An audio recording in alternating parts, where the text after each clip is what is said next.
That is better.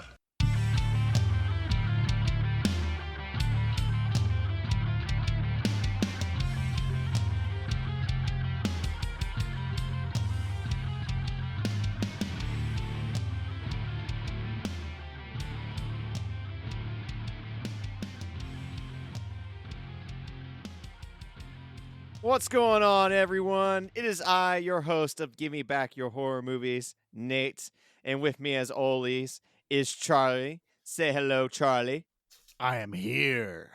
And once in a while, he comes around. Pete.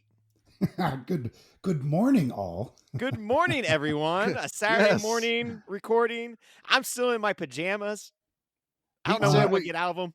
Pete said we weren't supposed to be wearing pants, so... Yeah, I went with no underwear. How about that? Ooh, even better. Commando. I am Which going isn't the commando, action part of the podcast, though, Pete. There's a lot of action going on down there right now. Somehow, every episode, I'm bringing Commando into the conversation. Thanks, Pete, for that. We'll just keep me being Commando. Me a lot of work. In honor of Pete. I'm here for you. Pete, I gotta apologize to you real quick. Oh. We did Friday the 13th, part 7, and we didn't have you. And after listening to the episode, I regret it. That is a genuine pleasure. I think 7 is a hoot.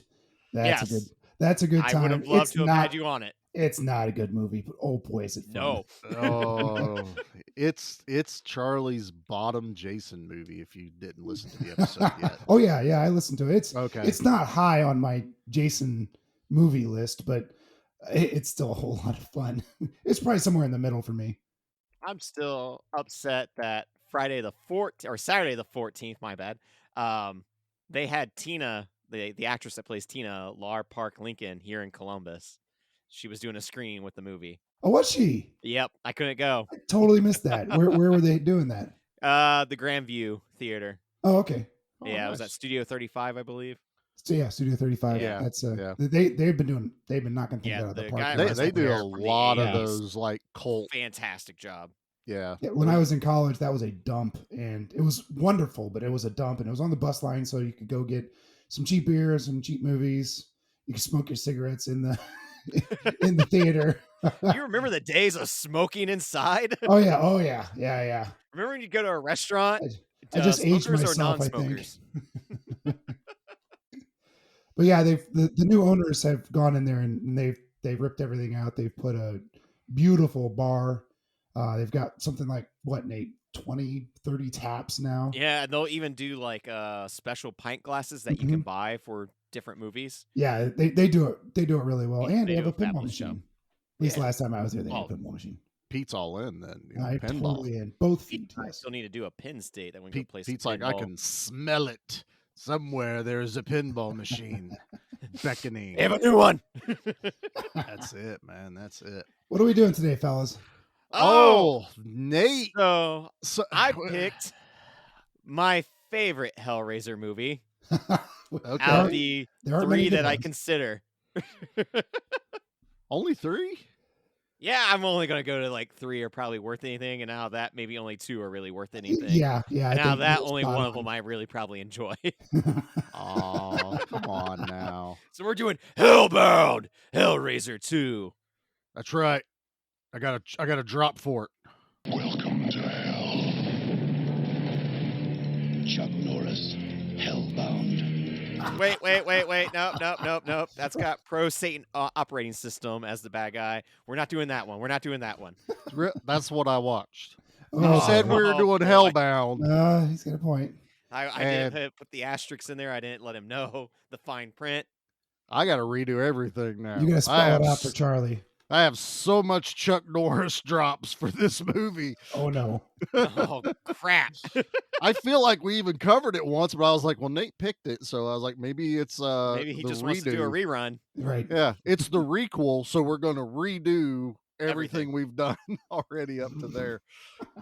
Yeah, so I decided Hellbound Hellraiser 2 instead of part 1 because I enjoy part 2 way more than part 1 because I don't like the Frank and Julia storyline. Well, I hate to tell you this, man. That's in part 2 as well. I know. Like, there's something about Julia that I just despise. I don't know what it is. I can't stand her. I think that's the point of her character. Yeah, Maybe it is, but like, So I really I hate mean, Frank. I really hate Julia. I hate how much screen time they have in the first one. I like that the second one is 10 times more sadistic, but also I kind of don't. So okay, Nate like jumped right into this, and I have an answer to all of that.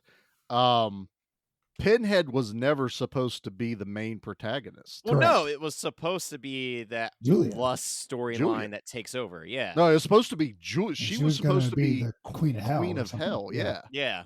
So they set everything up for her to be the most hated and vile and sadistic character to carry on in the books and the movies and everything. But people went, I really like the dude with all the pins in his face. So Makes sense. he I became also the face of it. I was trying to figure out how to word this without sounding like an asshole. Too late. Yeah, I know. Just It's say not it. that like the actress is unattractive or anything like that. There's just something about her appearance in the movie that I find not to my liking. And I don't know how to say that without sounding like a dick. She has an uneasy aura about her. Yeah, But Claire again, Higgins I is the think actress's name. it's specifically done. They I get what you're saying. She's hard to describe. She is an attractive woman. She's, there's never a point where she's even like, you can't say like she's gone full Karen or something, where you're just But like, yeah, well, I she can't has hate this people like that. Karen like aura to her, and like not once have I ever found myself like lusting over her. No, she's very devious. She has a Yeah. plan, and she's going to get it done, and that's kind of scary. So I don't know, Nate. Strong women, do they scare you a little bit? Are you scared of strong women, Nate? I don't know. Are we unpacking something right now? No, but This I is think now we should therapy time with Nate. I think we should unpack the trailer before we jump too far. That's a good idea. Let's All do right, that. good idea. Let's go ahead and hit this trailer.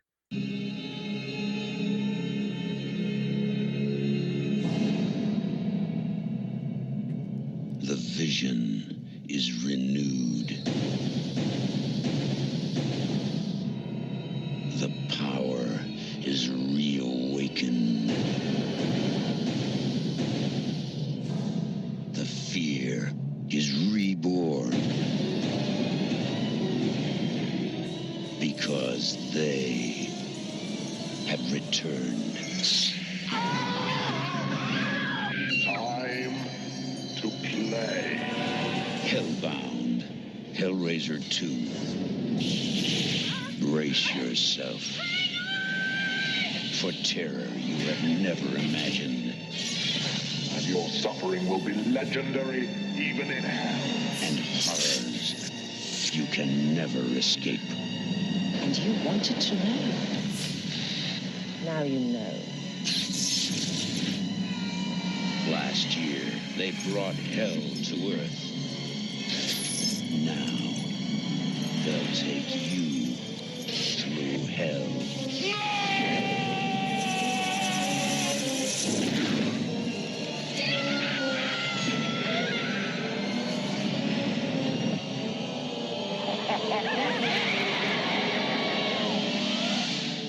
Hellbound, Hellraiser 2. Time to play.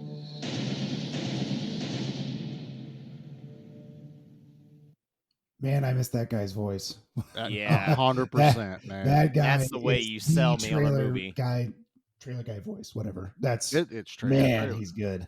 There's like 4 good trailer guy voice actors out there that when you hear them, you're like, oh god, I love there he that. is, yeah. And this Yeah. is like one of them, especially for the horror movies. It's just this instant rush of nostalgia whenever I'm digging for the trailers, because they'll like do the original that's still like grainy and everything, and then someone has upped it to HD and cleaned up the audio, and I'm just like, God, I love looking at these old things. And then I Mhm. find ones that are like, I can't play this on podcast. It's definitely made for television. Oh no. Yeah. But so Nate, this is your favorite Hellraiser, correct? Definitely, because like I said, like the first one, I'm just not that big of a fan of. Like, let me start out with saying, as a kid, Hellraiser terrified me. Mm. I was terrified of Pinhead. This is one of those few movie franchises that I didn't mess with. Like, I just didn't watch them. They scared the crap out of me. Fair. Yeah, very fair. The Chatterer is a horrifying creature. You know, Pinhead is terrifying. When I got to meet Doug Bradley, all I said to him was like, "Hey, you scared the shit out of me in my childhood." And he very calmly took a sip of his Pepsi and said, "It was my pleasure." I love that so much. Oh man. It was fantastic. Yeah. But funny enough, when I revisited the Hellraiser movies, I really want to revisit the 3 of them in my adulthood. There's something about 2 that sticks out to me, and a lot of it has to do with that doctor. And the doctor, I don't know what we want to call him, Dr. Death or whatever.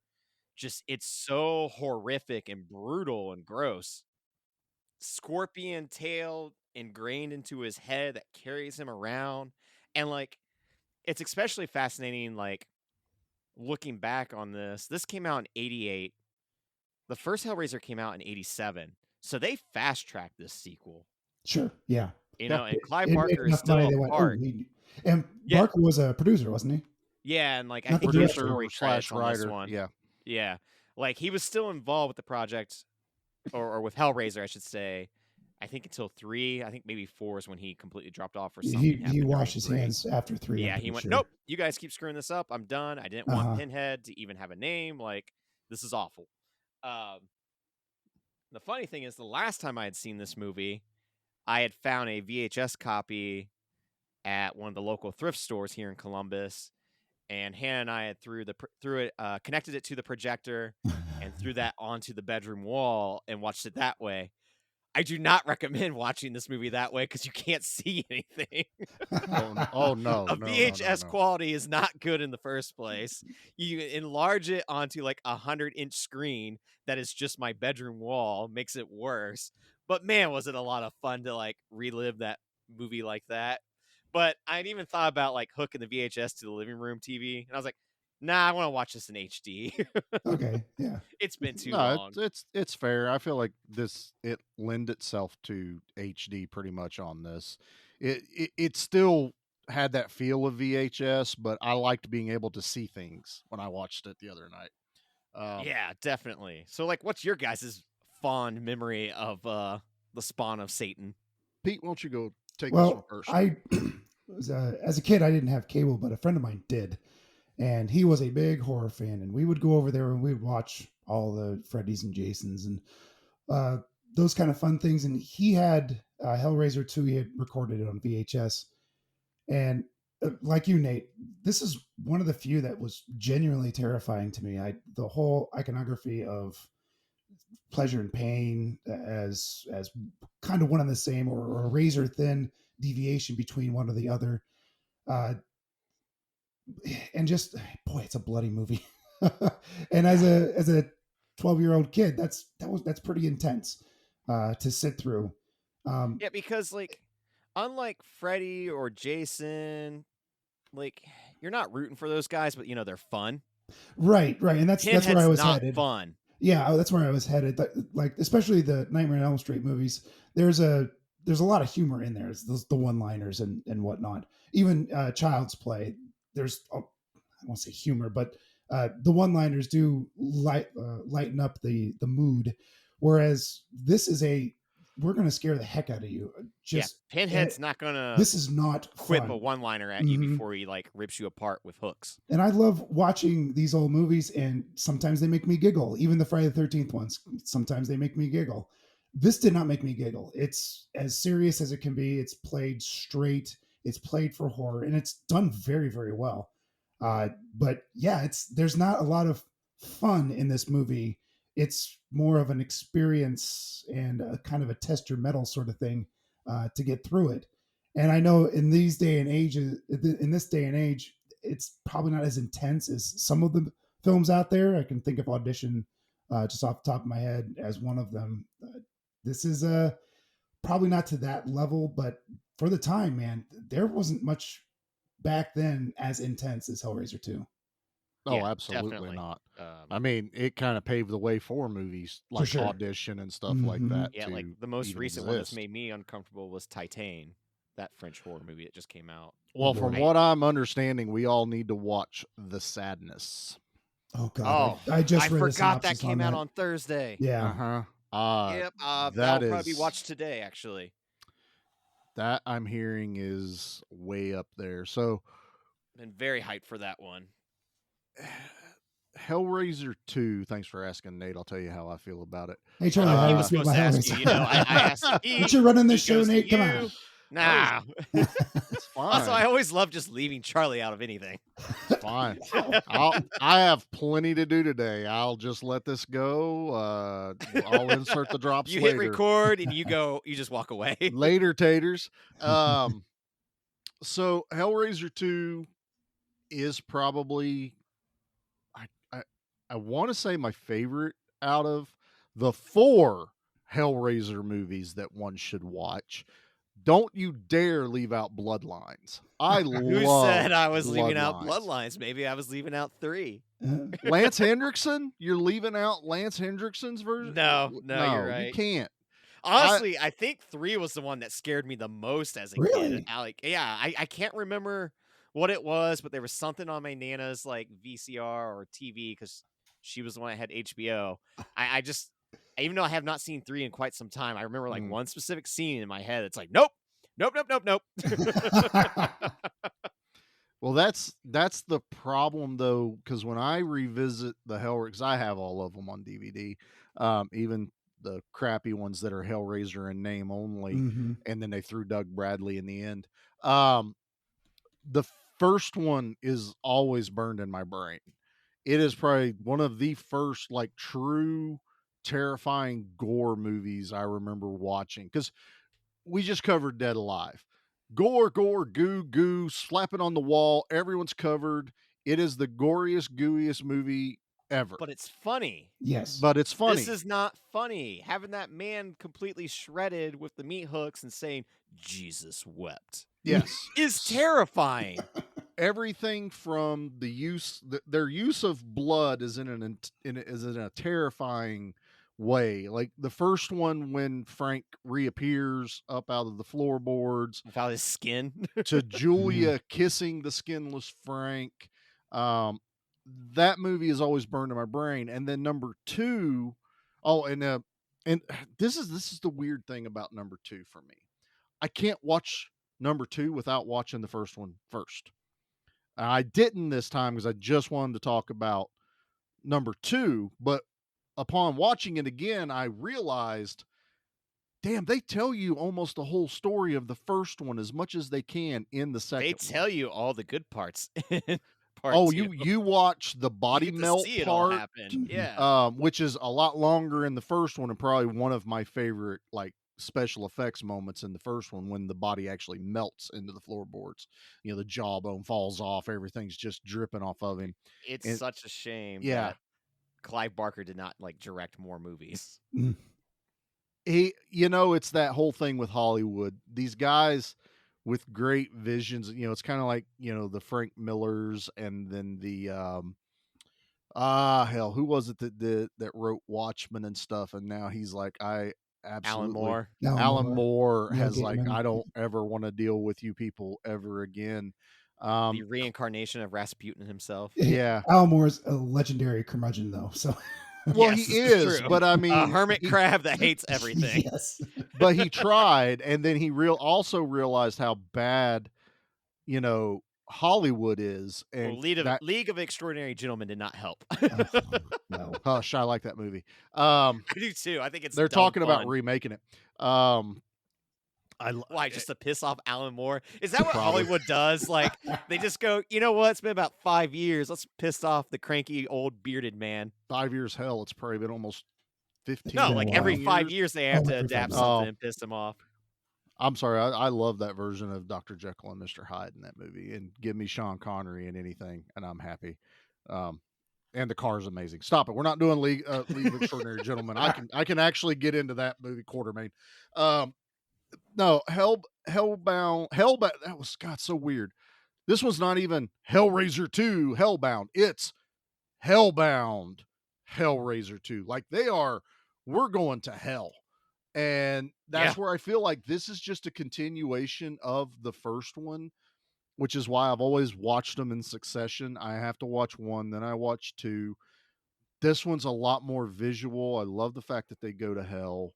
And I know this is one of those movies Ben and I watched as kids, and you both are right. It is probably one of the most terrifying of its time movies that actually put dread in me.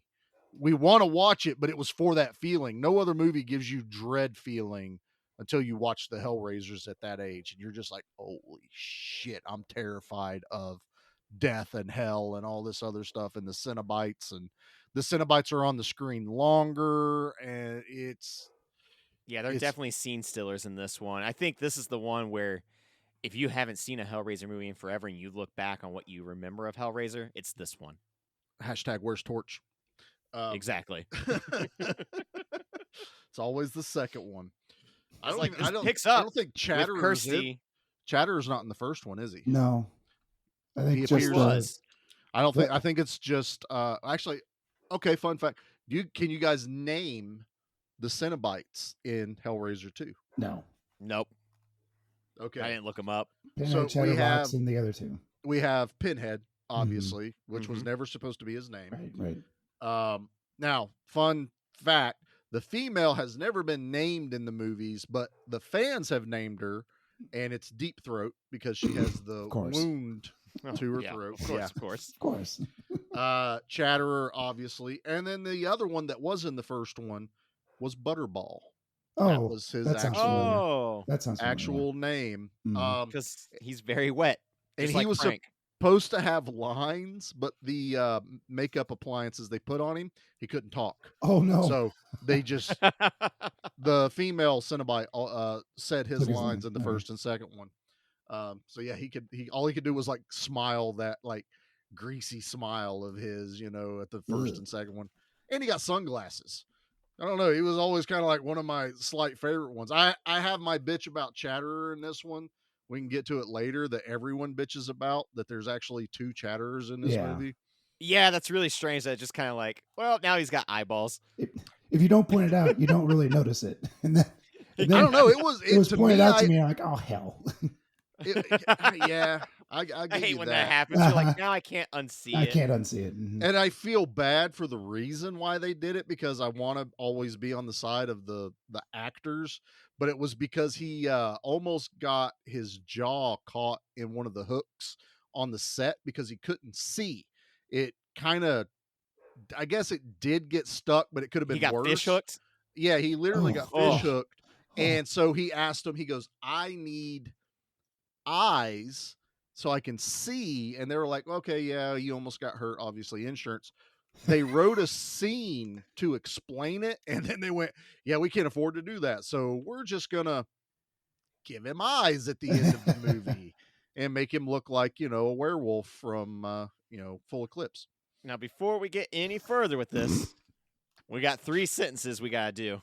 Oh, you're right. 3 sentence synopsis. We're out of format. Nate, hit it, dude. Jeez, hold on. Are you ready? Ready. Unleash your pleasure and pain through desires of hell that raise your arousal. Ew. Yeah, it's gross, just like Hellraiser. So gross. Also, arousal? Yes. Or arousal. No, this one's arousal. It's an evil arousal. Evil erect. Oh, man. I'm still trying to figure out why you picked this one out of the because lexicon. You get more Cenobite action. Yeah, but I'm like, we literally like jumped from, we kind of went a little easier with the house and Puppet Master. Then we're like, let's do Gooey. And then I was like, Nate, we need a horror movie. And he goes, let's do Hellbound, Hellraiser 2. Yeah, because you said horror. And I went, like, all right. Holy shit, man. That's like turning it to 11 after we were just on the easy part of the roller coaster. It's like, Nope, Yeah. upside down, This twisty is the turn. upside down part. Yep. Ah, suffering. The sweet suffering. I have such sights to show you. Oh man. I love that this movie is a perfect continuation of like part 1 is ended. We're instantly thrusting you into that. I love when like a sequel does that. Well, Like yeah, when this it's not is like 5 years later or something like that. It's like, nope, we're gonna pick up straight where the action left off. this is kind of like the Halloween 2 where Halloween it 2. picks up in the Yep. hospital. The Friday the 13th part 2 literally starts right after. I think the Freddy movies are the only ones that never really took off like the day after or even a couple Yeah, days after. Because the second one doesn't even have what's her face in it. It jumps into the guy. Mhm.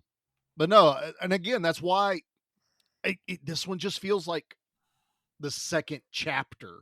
Like you watch the first movie, you have to watch the second one, even though there is an ending to the first that is pretty basic. Okay, the box gets closed. It traps yeah, but it everyone was a back smash into it. hit, so they're like, we gotta make a part 2, and that's why they quick turn this. So, and like, what's crazy is this was made for only $3 million, and it made 12 million worldwide. Yeah, It did what it was supposed to do. with a relatively unknown director. Yeah, I mean, and he's still Tony Randall is the man who directed this. He really never done anything before this. No, And but then I after this, highly recommend you watch his movie Ticks. If Ticks? you Oh, that's want, a good time. if you want a That's a gross lot of fun. movie, Uh-huh. that guy can do gross, and I really wish he'd have done more. yeah, because But- now he does like family movies. Does he? Yeah, it's like family movies I've never even heard of. Like He's apologizing to Jesus about what he did in his younger years. He's like, literally, Jesus wept. I get a little older. I went through a phase. Went through a very dark phase. I had a lot of really dark things going on. Yeah. No, it's And But this was written by Peter Atkins, who wrote Hellraiser 3, and then he wrote like the Wishmaster movies. Oh, which those are cool. That's kind of it. Yeah, those are cool.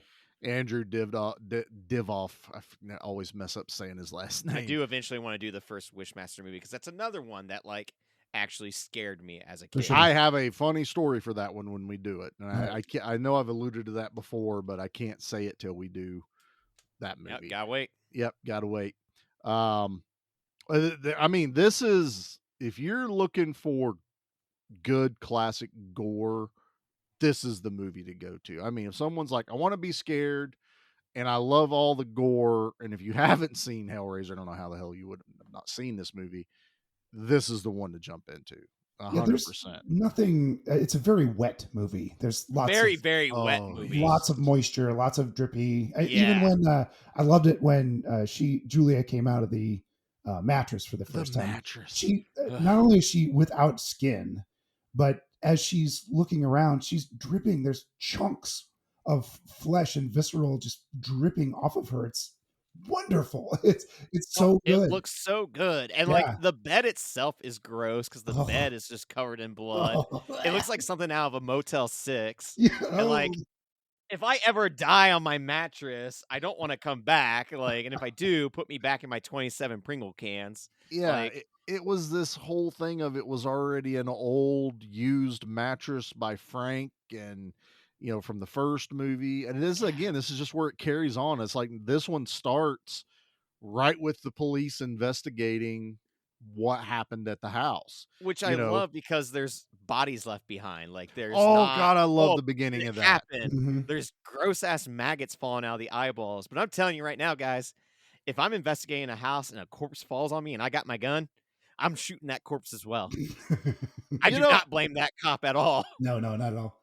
I know it may have just been a continuity error or something in this, but first off, I want to complain about that CSI sucks back in 88 or whatever. Touch because everything. It's only two cops investigating what's left over.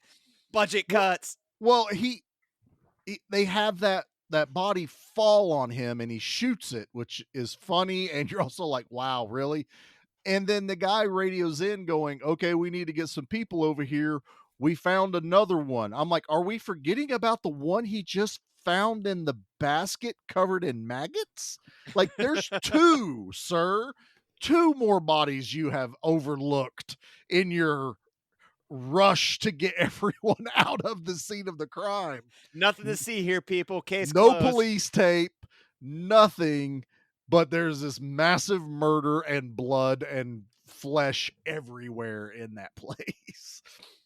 And once again, because this is the 80s, and for some reason we just hate people that have mental health issues for whatever God knows reason, they're like essentially interrogating Kirsty there and Well, thinking that she's the one that killed everyone.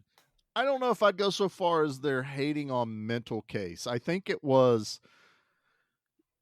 she's prime suspect. She was at the she's- scene. Yeah, the boyfriend was the only other one, which is an odd thing. The boyfriend survived the first one and is never brought back up again after this. They let him beginning. go. I think Yeah, they said he's that, already gone. He's like, nope, I've seen enough. I'm moving to Africa. I'm going somewhere else. Yeah, I would have. That was some freaky shit he had to see. Yeah, I'm like, I'm never staying in this I state. think it was like Butterball was gonna like slice his neck open or something. Yeah, but so this is the weird thing. You already bring up the mental health aspect of this movie, which I feel like this movie doesn't poke fun at, but they dig into mental health as They hell. do. You know what I And mean? Yeah, I don't think it's that's ever done. part of why I think the movie's pretty gross too, because it kind of just dispatches these people like it's nothing. It does, but it shows the torture they go through, though, which I think is a Clive Barker kind of thing. You know, almost all his movies have something to do with madness or, things that, Lord of Illusions, movies like that. It's all about how the mind slowly loses connection to reality, things like that. What do you think, Pete? Well, that was the one thing that I struggled with through the film was the abuse, and they took advantage of the mental patients. Exactly. And that's why it's so gross to me. yeah, they were not in a nice facility. They were locked away. Mhm. I'm not a psychologist or a psychiatrist. I don't know exactly what these people were going through, what their diagnoses were. The one guy that was just left all by himself in a straitjacket, boy. And I know eventually he turned out to be the one that was self-harming. Mhm. But I hope that facilities these days treat their patients Way better. with more respect and more care than just tossing some guy in a padded cell and throwing a straitjacket on him. And that's like I would hope that things have improved since then. this doctor's quest to open up the box and like see, and like him throwing a patient onto that bed with the straight razor and just watching this man skin himself alive for what feels like an eternity. Oh, that is so brutal. God, that scene went and on so long. rough to watch. And it was very realistic. I mean, that was some great and makeup you're effects. showing Wow. like what he is seeing on his body as well, Yeah. and then what's actually happening. Like, and then that's horror. him trying to get away from Julia as she crawls out of the mattress. He's struggling to get away, and she's not quite strong enough to leap after him or whatever.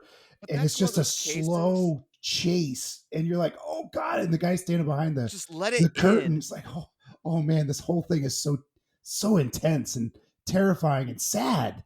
This guy is screaming for his life, and it's kudos just to that actor for like such a small scene but putting so much into that performance. Yeah, it was amazing. It was like when truly Julia horrifying. is crawling after him, it's disturbing. So it's funny you guys are immediately going to that one. Is again, I'm going to go back to Clive Barker's way of opening our eyes and possibly our minds at this. Is I don't think this is an exploitive movie on mental health. I think this is an insight. So also you can look at things like the guy that gets thrown onto the mattress. You see the bugs on his skin because that's what he sees. He's just trying to get things off of him. They give him the straight razor. and he goes to town on himself. Even the part of Julia slowly chasing him is another look at slowly descending into hell, or having your demons pull you back or slowly take Ooh, you I like that. over. Consume. Yeah, Yeah, sure. consume you. So again, it's a very kind of Clive Barker way of explaining the emotion through visual cues. And everything, I mean, this movie takes a lot of place in the mental health facility. And yeah, I hope things are better, but I'm not hopeful they are, because hell, we can't even get retirement homes right. We Right. can't even Yeah. get people that Yeah. can do that. And since we're at this part of the movie, because basically we've rehashed the entire movie up to this point from the first one, and now we have to be introduced to this new setting. We're not in the house, we're in the hospital, and Yeah, then and we're the in the whole thing, doctor's. Kirsty wants to get her father out of hell. Yes, which is very weird, and we'll But explain like that later too. that has one of my favorite images in probably all of horror movies, is what she believes is her father, just completely skinless in the corner of her room with the words in blood, "I am in hell, help me." And like him just kind of reaching out. Yeah. That's good horror. That's Oh, terrifying. The makeup Mhm. effects great. Like the visualization of what it is saying, like everything about that's like, that is solid horror. yeah, and we get the answer to that later on into the movie. Also, fun fact that the guy that played all of the skinless bodies that make it look like he is straight up flesh and not like an appliance over top of skin is the guy that was on the mattress trying to cut the bugs off of him. Oh, really? He Oh, was really? you see how Skinny. he looks Very thin. emaciated, like Yes. but that's how he is. Well, he was the guy from the first one, so that whenever you put the muscle appliances on, it looks like as if you took skin off of me, say, Mhm. it would look proportional. That's that gentleman. He's kind of like an Oh, early nice. Doug Jones. Yeah, that's what it You sounds know what I like. mean? So one of my biggest issues with the movie, and I understand they kind of had to do it, was just so happened this doctor is studying the box. Very Which convenient. is it, the lamentation That sounds box? Laminate right. box. Yeah. So the lament box, I think There, that's what it is. there you go. He has all these drawings, all this stuff going on, and I'm like, very convenient, like Pete just said. It was I had to take that leap just to continue into the movie, because it does get better once you get past that part. But Especially because the doctor has 3 Yeah. yeah, so laminate I thought configuration boxes, which is like, I was real how did surprised you to see get that. It's like, those? wow, where did those come from? I had no idea there were more. well, That's yeah, terrifying. How many are there? yeah, and they almost have to answer that later in the movies, that there really is only one. So I don't know if maybe they were made to look like it throughout It could time, be fake ones that he's been trying to get the Mhm. real one, and just See still that, it's like, no, this is another shady one. but he has like all these like sketches, and he has, which comes in later, he has Pinhead's human form picture of who he Yeah, so was. he's been like doing like private investigation Yeah, detective he's work. done his homework for Yeah. sure. Yes, Um, exactly. and fun thing about the fact that we see Doug Bradley, and I couldn't find any info on this, so I don't know if this was just a natural continuation, but because I know this story, it makes it a little funnier. And this one is the first Hellraiser movie. Doug Bradley played Pinhead, obviously. At the end crew party after they were done filming, he goes to the like final party. No one knows who the hell he is. No one talks to him. They all kind of ignore him. He literally is like walking around, and they think He's he's a like little sad, like, a PA. Yeah. Oh, he has said it in interviews that it really kind of bothered him. He's like, no one knew who I was. Unless I had Aw. the makeup on. Yeah. yeah. So I look at number 2 as him Sad going, Pinhead. I need my face in this movie, guys. Sure. I need to let people know what I look like outside of the makeup, it's like, at least like Robert Englund, you kind of knew who Robert Englund was because he had a career before Freddy. But I could imagine never knowing who what Robert Englund looked like and only in the makeup, and then take him out. You'd really have to look for a second and be like, I feel like I know you, but I don't know from where. But Doug Bradley, everyone's like, hey man, go get me a coffee. Right. That's exactly how they were treating him in this. But I always found that interesting that we had to get a good picture of Doug Bradley. And I don't know if I'm totally on board for the reason why they do that at the end of the movie. It seems odd to me, but we'll get there when we get It feels there. like at the beginning, or was it the beginning they showed that picture where it was the very beginning where you get to actually see him. Yeah, right. It's the flash opening the box. To me, that felt tacked on, knowing that this franchise was going towards Julia becoming the Queen of Hell, and then the fan reaction to "Yay, Pinhead." It felt like it was tacked in. It's like, okay, we give up. Julia's not going to be the big bad here. It's going to be Pinhead. Let's throw this in the beginning of this film to introduce him as the continuing big bad. And from what I gathered, because I was thinking the same thing, Pete, was this movie basically was greenlit before the first one released. Yeah. They pretty much went, yeah, we think this is going to take off. So this movie was like, that's why it's like 1 year later. You have to think that they have to like be jumping like, boom, even let's then, get into the next. I'm not sure if it's shoehorned in or not, because not to jump ahead too far, but they do kill Pinhead in this. Like, he's dead. Again, we're gonna get there. Yeah, we'll get there towards the end.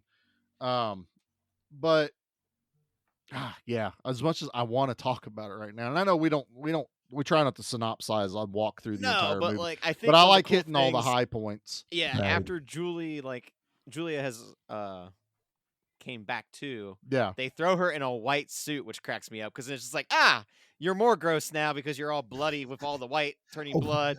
And bleach the bandage scene where they're wrapping her like a mummy, the detail that the special effects team did with the muscles and the but why did they put her in the white suit when the very next scene is bandaging her? Yeah. Well, we gotta put some clothes on you. Yeah, you're indecent. Oh, right. I can see all your goody bits. Well, the inside. Yeah. Madam Hell, we need to get you a little more decent. Is that what de-skinned nipples look like? I'm unsure. I'm sure there are some anatomically correct pictures out there that would certainly show you exactly what that. Yeah, I will not be Googling that. Let's not do that though. I'm already on the list, guys. I'll Google it. Right. That's what happens when you Google how do you defuse C4. But anyway, no, a lot of it is you can tell where they're just trying to get a good scene.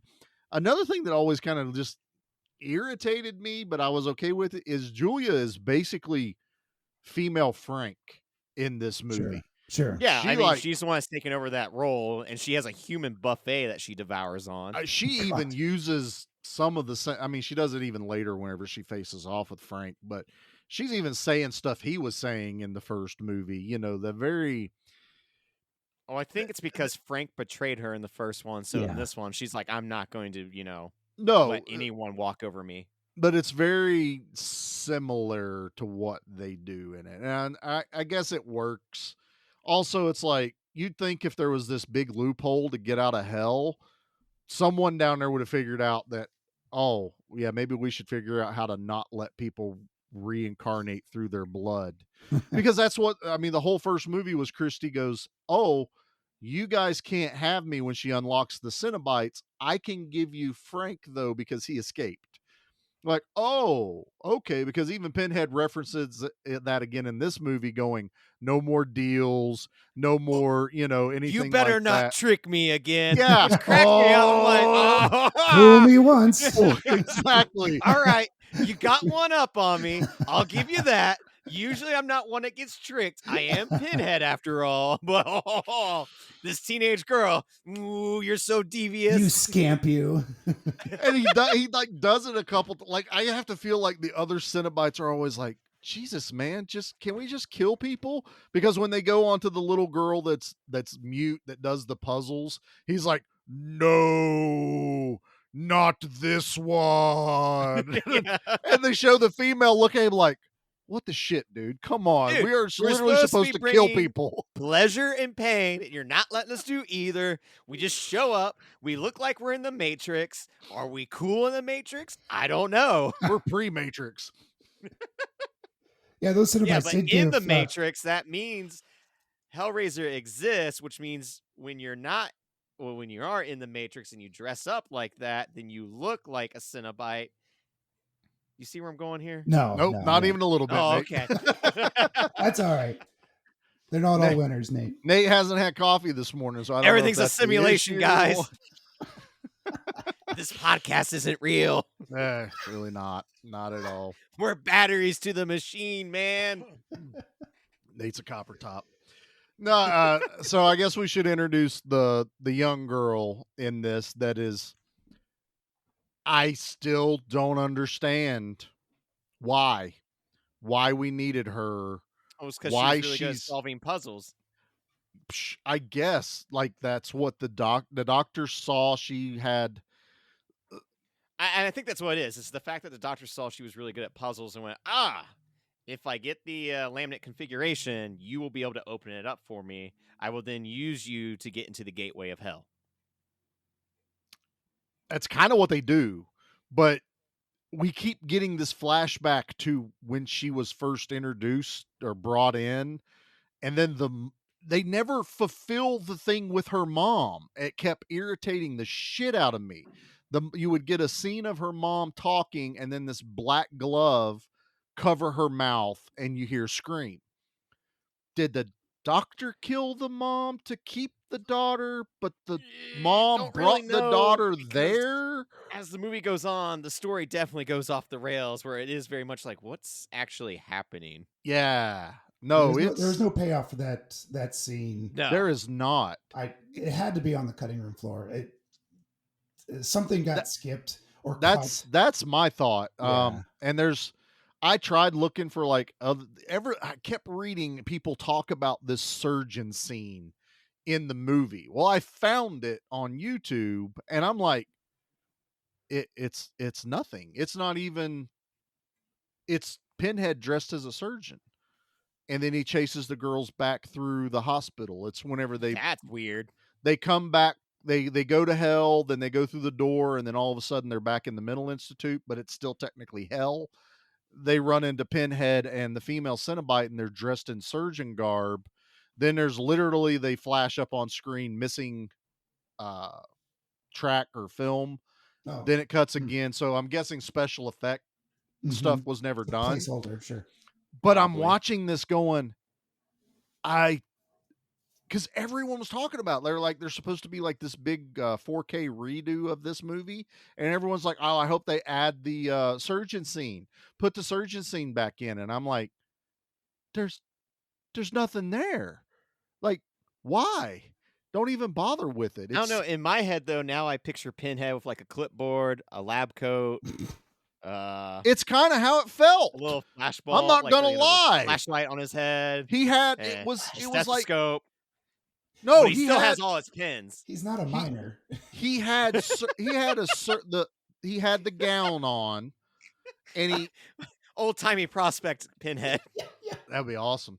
But he had on a surgical mask, because when they come around the corner, they look like they're in their human forms, How's the which mask is going to work with the pins? no. Listen, Jesus, Nate, let me get there, son. But they come around and look like they're human, which totally negates the end of the movie. Oh, So completely. I'm wondering if that's one reason they cut it. Then it cuts back to Christy and Tiffany. Then it says scene cut. And then it cuts to just Pinhead's head, but he's still wearing the surgeon gown. He's not wearing the black outfit, S&M looking thing. And then they chase him around, and then we get one extra scene of Chatterer chasing him in the elevator, and that's it. And I'm just like, this doesn't add anything. This actually confuses me more. So I'm really thinking there was some stuff that they wanted to do and just didn't do it, and that's why we don't get answers of where the girl, what her whole backstory is. And I'm gonna go. I think Nate probably is right. She had this knack of doing puzzles, and it's kind of this on the spectrum is what you're supposed to feel for her. I don't want to say like full autism or something, but she might have very Asperger's though. She might be. Asperger's. It was one of those type of spectrum things. But even then, they throw that out the window at the end of the movie because when she starts talking again. She's talking and Whatever is coherent. Traumatized her with her mother. Now, I do think too, the doctor is such a coward that he himself doesn't want to open the box because he knows that he'll instantly get killed. Or he doesn't know how. Could be. That was my understanding. That's what I took it as. Figure out the box, which is why he needed the girl to open it for him. Which even every time I watch these movies, I'm still like, how the hell do you actually open this thing? Because they rub their thumb over the circle, but nothing moves. I'm like, is it like a genie? I think it's always just pure accident. And they're like, oh, I made it do a thing. Yeah, it's like a Rubik's Cube. I can't solve that. Yeah. For shit. So it's an accident if I get one side together. I got one. The worst part's when you get like two sides. And you're like, how the hell did I do that? Now what? Because if I move anything. I was a sticker kid. I'd pull the stickers off and put them on the right thing. I thought you were going to say you ate the stickers. Oh, wow. No, Nate, I didn't eat paint chips like you did. Hey, chips are chips. Chips are chips. Oh my God, what are we doing? Well, just like the doctor, we're going to use Julia to get us into hell by punching Kirsty. Or they kind of just like leave her knocked out in the buffet of human bodies. Yeah, that was weird. Right? Like the attic scene. Pete's looking confused. Okay, yeah, right. The human buffet. You have a bunch of human bodies hanging by hooks. Which is grotesque. Julia has been devouring to get skin back. Did anyone else have flashbacks? Did anyone else have flashbacks to the Mummy movie where Imhotep would get one jar and he would take a certain piece of someone and that would give him back like part of his face? Sure. Because she's like eating 20 people and she still wasn't complete. She still needed a spine piece of back that she had to eat the other doctor. And I do love pressing her hand into the backs of their skulls. Ugh. That effect is so awesome. Oh, it's great. It's also look, I'm going to say this now. I didn't get a chance to say this earlier, but these two watching the movie this week, all I kept getting in the messenger was, ew. Ooh, this movie is so gross. Ew. And I was like, well, yeah, it's Hellraiser. I'm like, I'm sitting there going, what did you guys expect? It's probably been 25 years since I've seen it. I had forgotten how gross it is. Gosh. And that's the thing, like, when I posted in the group, everyone's like, oh, you guys doing like Cannibal Holocaust or like Basket Case, Society, which I've thrown out that we should do. And I was laughing at that going, wow, it's none of those. And these guys have... We are cowards. We are weak. We are weak. Small men. I think, though, this is gross in a different kind of way. It's hellish gross. I mean, that's... every gore scene has a purpose to the movie, and it's to inflict dread or it's true horror as far as I'm concerned. Sure. I mean, Clive Barker is a master of horror, to horrify, and that's what this does. I mean, but also it's movie, it's Hollywood, and it's probably one of the things Clive Barker started seeing was Kirsty or Christy, I forget Kirsty. which one. Kirsty. She walks right into that. First. She walks right into that room with all the bodies hanging, completely unbothered. Well, yeah, after what she's seen, she's like, this is nothing. This is a cakewalk. But still, you're just like, something's probably in there. It's like, you open the door and they're all hanging there. My first thought's not to just, let me look a little closer. My first thought be open the door and go, ooh, probably not this one. Close the door. We're like, I'm gonna walk out. Like the doctor when he first walked, the young doctor, that when he first walks in, he almost opens the door and Julia's standing behind him. I would have screamed because I was kicked her. Yeah, she would have went down the steps. But I'm also like, she's like, you shouldn't go in there, and he's like, okay. Well, I kind of think I want to, but I kind of want to go in there. Tell me what to do. You don't want to kiss me. Oh, I kind of think I do now. Keeps reaching for the door handle, and then he like opens it. Obviously, you can see there's dead bodies. Once again, and he walks close the door. That's a nope. Close the door. That's back someone up. else's problem, not mine. Oh, this is not mine. Well, we've kind of been going here a little ways of us just kind of loving and ragging on this movie equally, but I think we need to go ahead and hit a commercial and take a break here, recollect our thoughts for a moment. Okay. And we'll come back to Hellbound with Chuck Norris. We'll be back following these messages.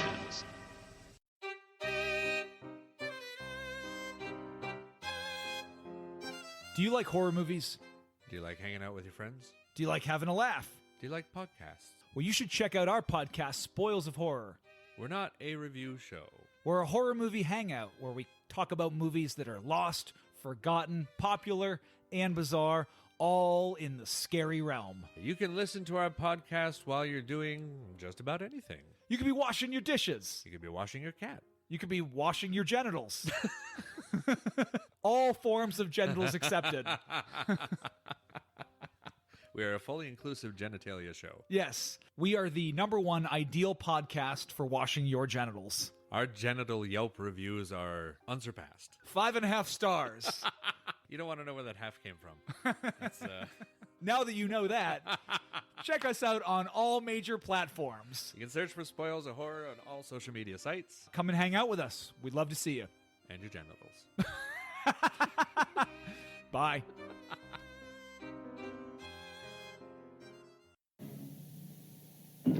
New Line Cinema sadly mourns the passing of a screen legend. After 13 years of sending victims to their graves, Jason is finally going to his home.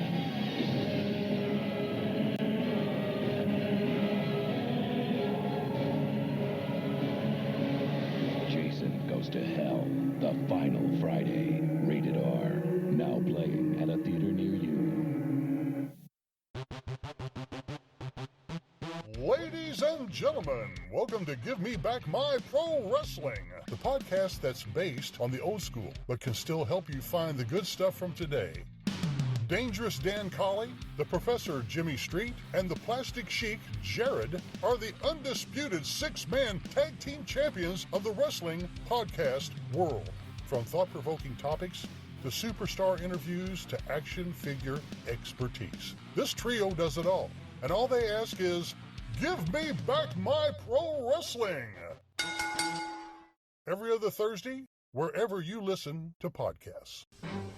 Welcome back. All right, Nate. We're back. We're back, and I think now we're in hell. It's time to go. It's time to go to hell. I like the one part. Welcome to hell. I like how when they do go to hell, they open a door through a wall or something, right? Or actual door. Well, it's like opens. Narnia. Yeah, but exactly. not. But I like how it's like you were saying earlier, Charlie. Barker was exploring madness, and they're in a mental institute, which kind of says that it's just an extension. You're going from your descent into madness as you're sitting in this mental institute. you open a door and you just keep going and keep going, and it's just an extension. Hell is just an extension of this facility. Yeah. And part of the abuse is exactly that. I felt like these patients never were being ends. abused to a degree that was uncomfortable. So at least. Yeah. It's Yeah. it's a version of living hell. Right. So as you're walking out these corridors, you just keep walking deeper and deeper into hell from the mental institute. So I thought that was an interesting take on how mental illness was being depicted in this film. Yeah, and like they go into a labyrinth, but this one Right. doesn't have the song and dance of one David Bowie. Yeah, there's And no Bowie. I don't know what a David Bowie Cinnabite would look like either, but I'm telling you right now, it's It fashionable. would have a great big package. It's groovy. It might Yeah, talk. The package would probably look like that. That's what the doctor was hanging off of. Right, That was right. David Bowie with Yeah. the doctor That was David coming Bowie's off of the package. appendage. You're welcome, guys. I just put that image in everyone's mind. I can't unsee that. You And I'm can't. so much better for it. You are. I just picture David Bowie's like hands on his hips, like, Oh yeah, he Yeah. never changes his pose. you got it. It's always hands on hips and his head slightly tilted back. And Dr. Kennard just going through all of the mazes of the labyrinth. I know. The tip is a blender that carves into your head. It's weird. Yeah. Yeah. So before we get too far into it, and I wanted to touch real quick on what Pete just said. I love Clive Barker's version of hell. This isn't what you would think. No, it's not the Hell classical is. just fire and It's not a lake mountains. of fire. Yeah. There is no fire. No. Period. No. It No. is a true maze, a true It's labyrinth. an acid trip. It really was. And I was actually kind of like, wow, they really kind of went for it for 1988, I think is what you said. Yeah. Is the fact that they even do like the matte painting effect of seeing like this. There's like paintings and stuff, obviously, from classic painters of like the stairways to nowhere. You know, the you could be walking upside down, but turn the however It just you gets you right turn. to where you started. yeah, it's like the this actually is true that there is a house that someone made, and they feel like he was a madman, where he had stairs that led to walls. There's several movies about that. Yeah, there's movies Red- that touch on it. I mean, there's even like the Winchester house where she just like, nope, That's keep it. building and building and building because Yeah, I don't want any of the Winchester. ghosts That's it. to, attack me that have been Yeah. killed by a Winchester. And there One would day be, I'm going to visit that place. There's It's like gonna a happen. room with no way into it. There's Doorways that stairways. fall into like an oven. Yeah. Like, No, it's but I Weird. love Clive Barker's interpretation of hell is just this maze, this mental trap that these people are locked in for eternity. Why we may be able to become elevated in hell as Cenobites is still a little unsure. Like, how do you become basically a soldier of hell? And why would Dr. Kennard be like the above them all is kind of how I took it in this movie. Was he was there to take over, to rule all. I don't the- know because he gets sacrificed by Julia to Leviathan. Yeah. This is where I get really confused because it's like, all right, he gets turned into Mega Cenobite, Right. Yeah. and then he kind of like, I don't know, comes sentient and like unleashes, like, no, I am now the most powerful. Like his ego takes over. I don't know. I get confused here. Well, I think you're right. And I think we can just go ahead and talk about the fact that we get to a point after Dr. Kennard, because I feel like we need to talk about this section before we dig into this, because this is where I'm a little confused on things. So after the doctor becomes the Cenobite, we get our Cenobites later, in the movie. We can't gloss over how he gets transformed though, because it's No, disgusting. I'm gonna come back to that in a second. Okay. But I want to touch on this because it doesn't make sense. Was Kirsty and Tiffany meet the Cenobites again, Pinhead and all the ones we know, and that's where he starts throwing out, there's no more negotiations, there's no more you can do. you are ours now. And she gives him the picture of him as a human. So they don't really explain it in the movie, but in reading about it, it was, we have shown you, you were once human. You have not always been a minion of hell for eternity. And it was like this realization of, oh, I was once human. What does that mean? I'm not actually a minion of hell. But they had totally forgotten about that. Now we flash back to Kennard, who, yes, in very, very grotesque, we see how one is transformed into a Cenobite. He is put into, and I'm sorry, this is probably one of the few special effect. I can't say few.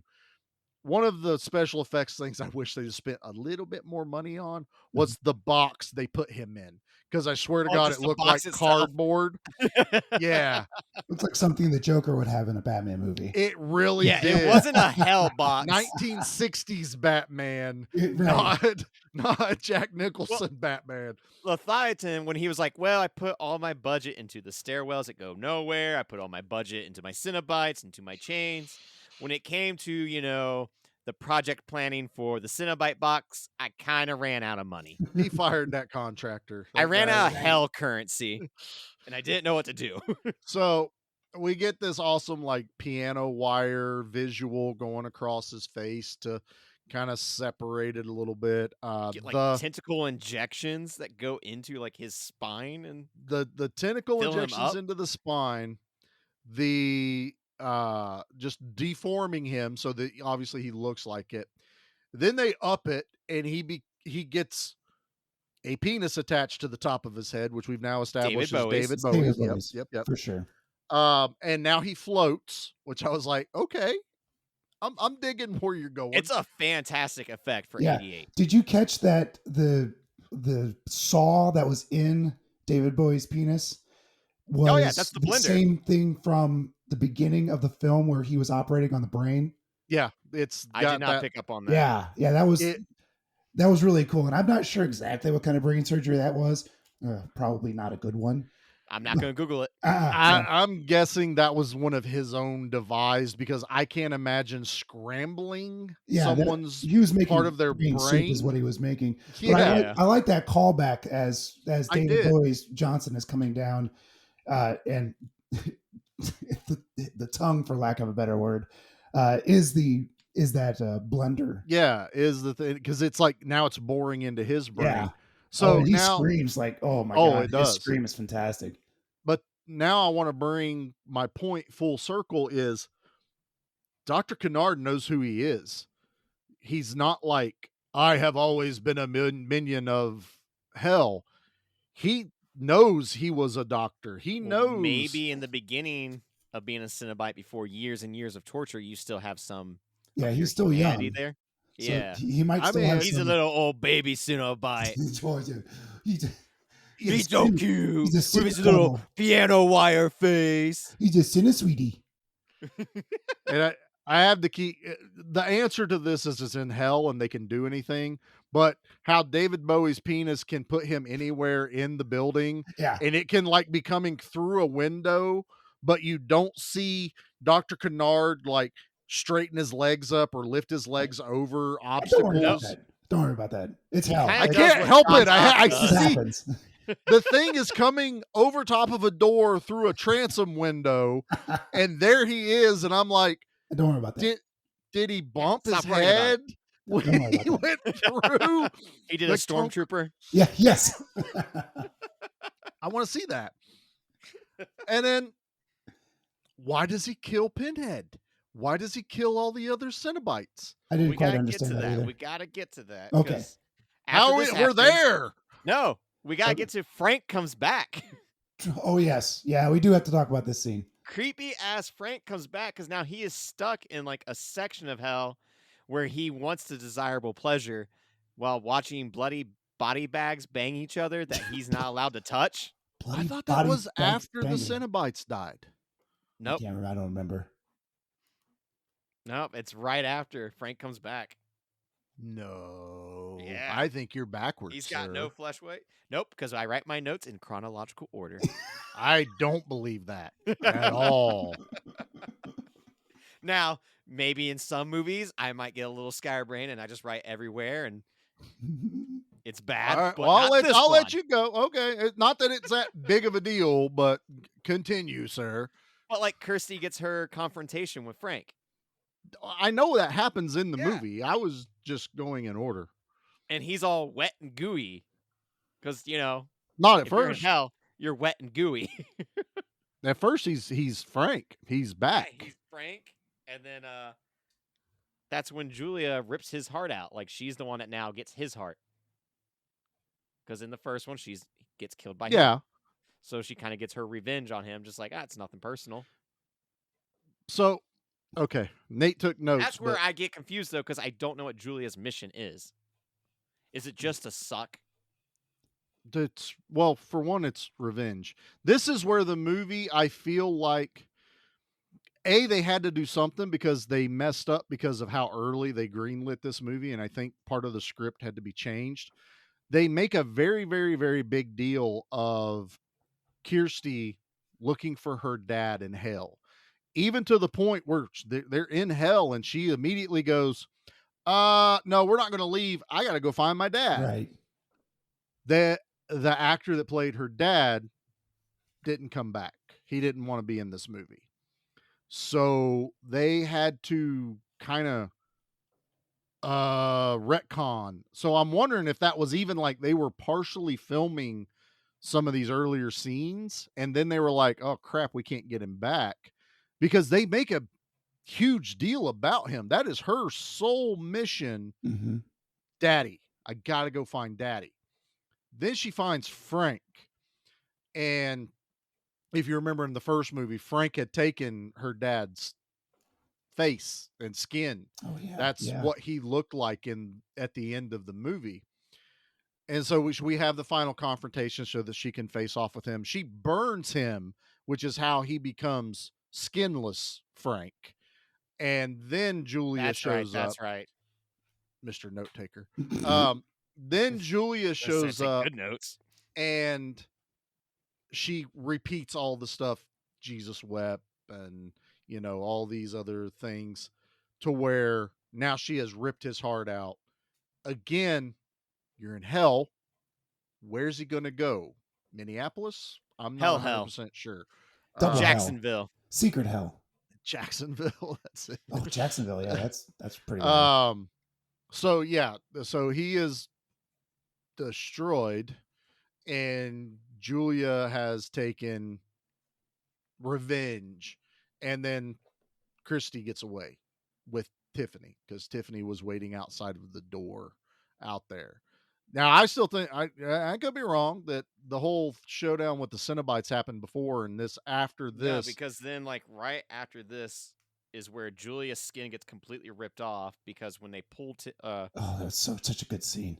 Yeah. I love the hell out of that scene. She gets not degloved, but debodied. Debodied, right? Yeah. Yeah.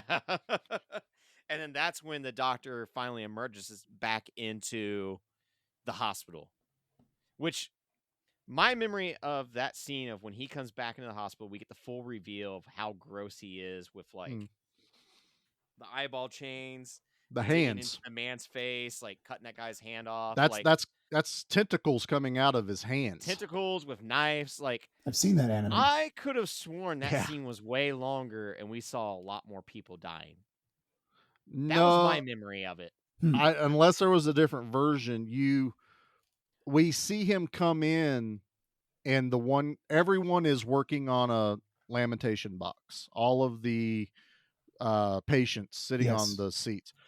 Again, this is going to come up in Raining Blood.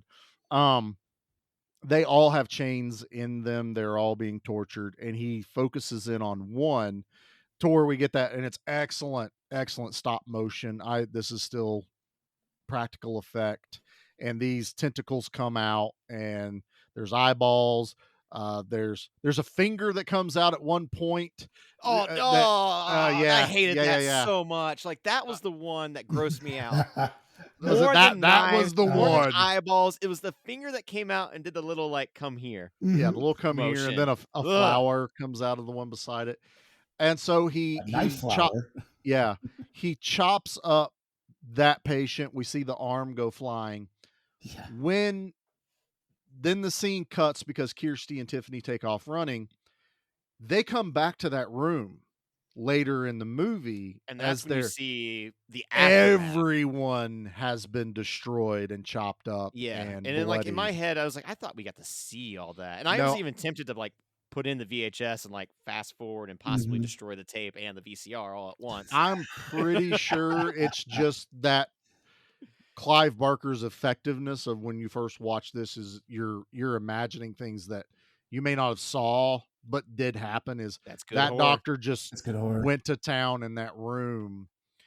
And it's also this very point of we never really know, is this hell, is this reality? I Because still think it's like a blend because this is when like yeah, Kirsty opens up the door and Pinhead's just chilling. is this the point where he's just chilling? Yeah, that's where he's just chilling. She's like, "Look, this was you," and shows him the picture, and he has like kind of a "Whoa!" meltdown. Okay, and then Kennard comes in, they fight That's when each then other, Kennard comes in, and for some they reason they fight. throw the chains, and Because that's when he Kennard cuts realizes the he's a servant chains. of hell. Pinhead does. And then like all the Cenobites are like, "Oh, really? We are? And We're supposed to be human?" makes no sense.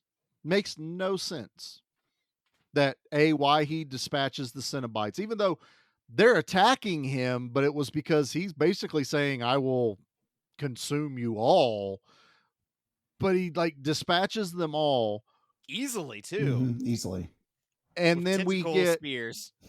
he attacks each one, and as they die, and I'm putting quotation marks because they're already in hell, they revert back to their human form, Which then goes to Jacksonville.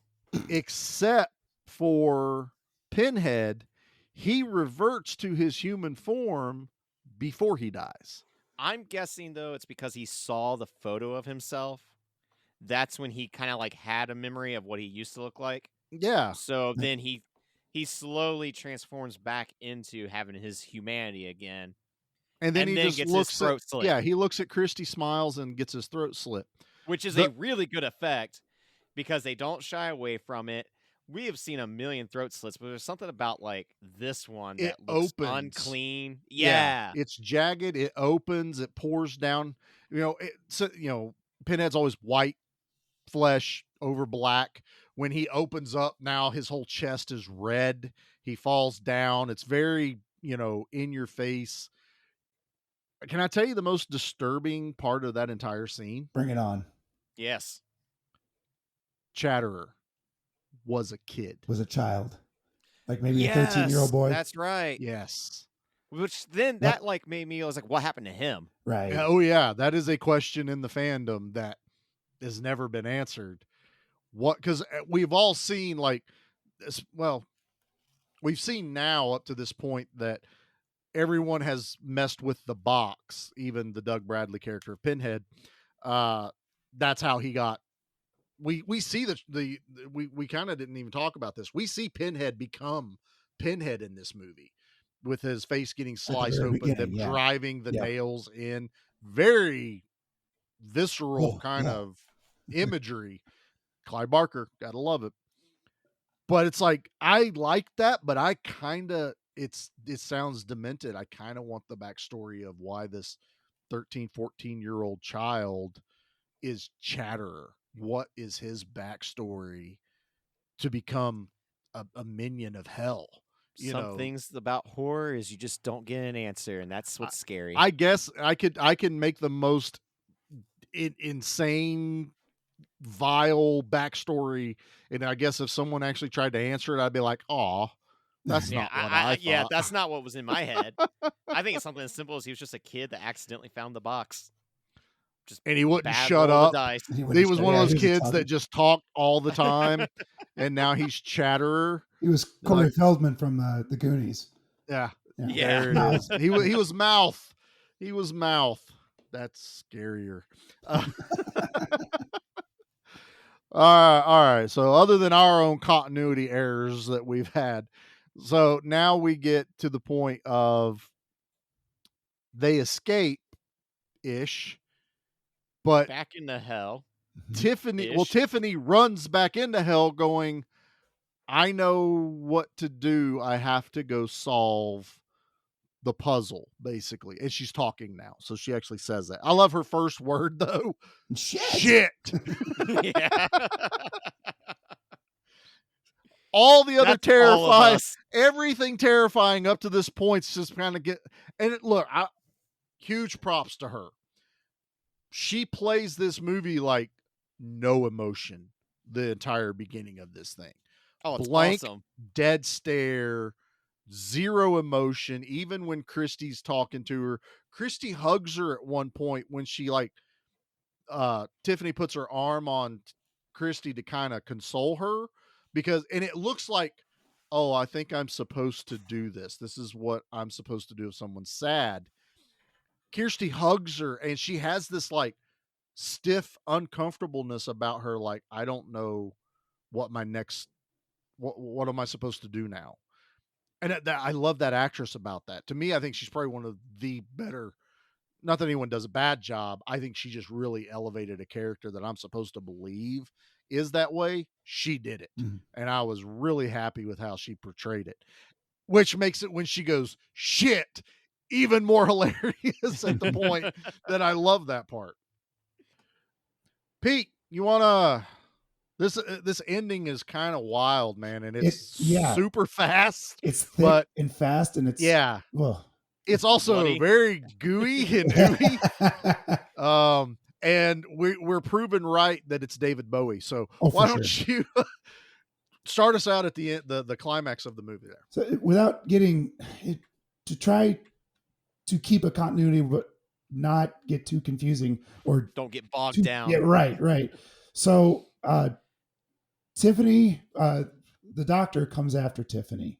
Yes. She finds the shard. It's the box now. It looks like a shard. Mm-hmm. And she figures that she needs to solve this to stop everyone. But of course, the doctor is coming after Tiffany. And all of a sudden, out of nowhere, Julia shows up. Which is kind of shocking. Surprise. It was a surprise. It's like, where the hell did Julia come from? In my notes, I was like, Julia's back. Right. Yeah. Right. I mean, we see like the doctor like knocks out Kirsty, and he has this, I wish they would have elaborated a little bit more. He has this fascination with Tiffany, this desire for this young girl, because we even get to the point where he's trying to put her in the cardboard box of Cenobite. Right. He wants to make her his first Cenobite, maybe. I think like first subject, first. Right. He's whatever taking care is. of the Cenobites that were non-conformant, and is starting to make his own breed, or maybe that's it. Maybe he's like, this is maybe supposed to be like the new ruler of hell, race. Right? Yeah. That's a neat way to look at it. I never thought about it like that. So he's creeping towards Tiffany, backing her into the box that he once was in. Yeah. And then all of a sudden, like we said, Julia shows up, surprising everyone, including the doctor, and she sidles up to the doc and starts smooching him, as we've seen her do before in both movies. She seduce. I use the term seduce loosely because it's like, hey, big boy with a penis on your head. That's what her superpower is. It's like, oh, is that a penis on your head? How you doing? There you go, Pete. Is that David Bowie or is that you? I don't know. Yeah, it's got to be David Bowie. As she is distracting the doctor, Tiffany solves the puzzle, and as the puzzle reverts from a shard back to the box, hell starts to break loose. All hell breaks loose, and the doctor senses it almost. Yeah, he goes, what's that? And then goes after Tiffany again, right? Yeah, goes after Tiffany. She has now formed it back into the cube, like you said, and she's now faced off at the doctor, and he throws one of the knife tentacles at her, kind of cuts her a little bit. He's got unlimited knife ammo. He does. Right, He's right. like an X-Men. But he then takes both hands and shoots out the tentacles with knives, and Tiffany dodges them. Basically, she takes like 2 steps backwards. Right. That's all it takes. If, like, That's everyone all. else would have done that. He threw it with so much force, they're now stuck in the ground, which He I was wanna- going for the fatality kill. he though. was going for the Mortal Kombat Right. kill Yeah. in this movie. And they're so stuck that David Bowie's up there going, "What did you Freaking do?" out. Like, whoa, whoa, And- whoa, whoa, whoa. Pulls his appendage as hard as it can, and we get one of the most gruesome scenes in the movie. Oh, as it's- far as We I'm don't get like a concerned. decapitation. Oh, no. We get like a head being split. Not Well, even from the middle. No, from the like, jaw. It's the His- jaw. Yeah. I mean, that His head think about it. separates at the jaw. That's the connection point. Your head, Right. like movies that show that you would like lose your head, it's really at your jawline is your weakest point, unless you're Yeah. being hung from underneath. Uh-huh. But your jaw is where the top would pop off the can. That's your cap. Yeah. Right. And his body slumps over, and then we get, and we discussed this before we started the movie. It's a dick that has been holding this head, and I mean, they go, we're not even making it phallic looking. No, it's This is a dick holding This the is- top of this is anatomically correct. It is. Yeah, I mean, you want There's a big no doubt old in Bowie anybody's dick. mind. Here you go. It's a Bowie it's dick. veiny, everything. And we just get the top of the doctor's head floating Floating around around. and nothing. Yeah. And then It's a new and way to all- head. yeah, in all that kerfuffle, Tiffany falls backwards and grabs onto the ledge. Yeah, of so the she's hanging over the platform, edge and yeah. going to fall into, I don't know, the hell void, dimension, I the guess, yeah. vortex, Void of whatever hell. it might be. And then Julia grabs Tiffany and starts pulling her up. And Tiffany's going, Who the hell? Stop! Yeah. Leave It's me like, alone. why would she do this? Yeah, I And- couldn't say the word characteristically. Uncharacteristically, yes. Wow, that was really hard Yeah, word to get out yeah, this yeah. morning. Julia says, "Trust me," and eventually, as she's pulling her up, you start seeing some of the skin slide. Another Yeah, it's- degloving. Oh, it's ripping at the start- shoulder too. It's shoulder, and you see it separate, and you're like, ooh, that sucks. That's gotta be painful. Right. And yeah, go ahead. Oh, eventually they pull Tiffany up, and they're safe, and then They're hugging each other. They're They're hugging. like embracing, and it's still Julia. Tiffany's like Thank you. confused, obviously, we all are. looking Yeah, at all of us Julia. are. And as they stand up, there's a piece of Julia's face kind of like flapped down, and she pulls up and pulls Just her starts face off, Ripping her face and it's off Kirsty. underneath. Oh my The god! whole time. She- Which she could have, announced as she was pulling her up, like, hey, don't worry, it's Nope. me. I would have been more freaked out. Like, what is going on? it's me, Christy, and then pull my face off. Don't trust this. and I just would let have go. let go. I'm like, nope, and I'm in the void. But it's such an awesome effect because she pulls it off, and there's her face, and you have this realization now that she went back in there and put Julia's skin on. That's where she Oh. ran off to, was to go get the skin. She's like, I remember there's skin somewhere in this labyrinth. No zipper either. So I'm like, hey, where's it connected? Ah. Well, how did this work? And it's Because so it was like the vacuum of hell is what pulled Julia apart from her skin. So it was just Oh. laying there.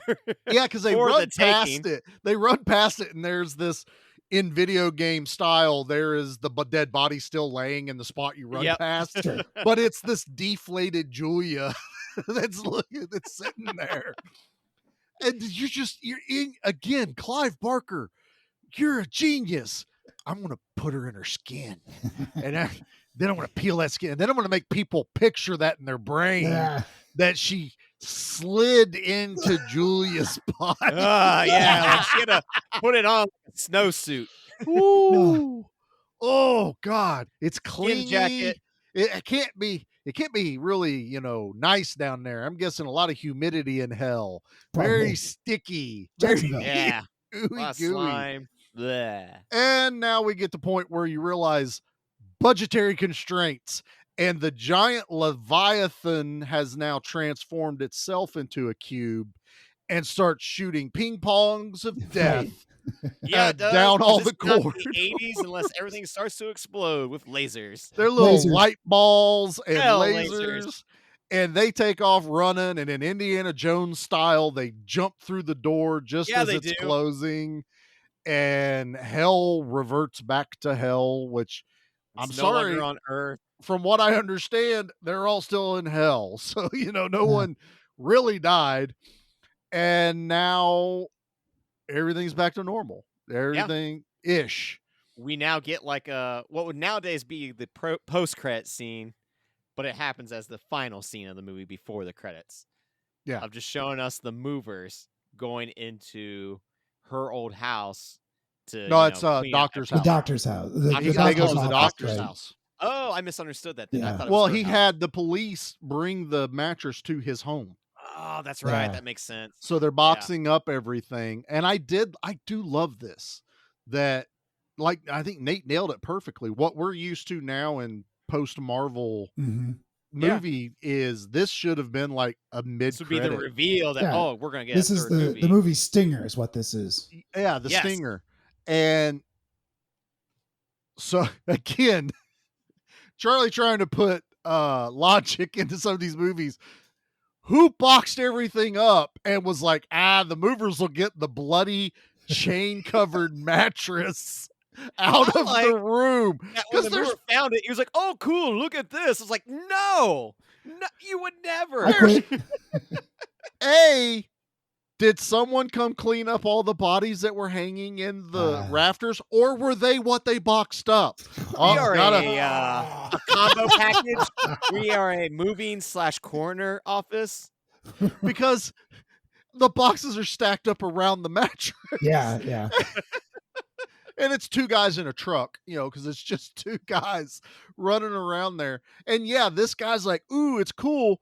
Reaches down his finger to touch the bloody mattress, and this arm grabs him. And I love the payoff. That's a good effect. Yeah. The payoff of this is you see this arm grab him and pull. It cuts to the guy downstairs going, I heard something. Hey, you okay up there?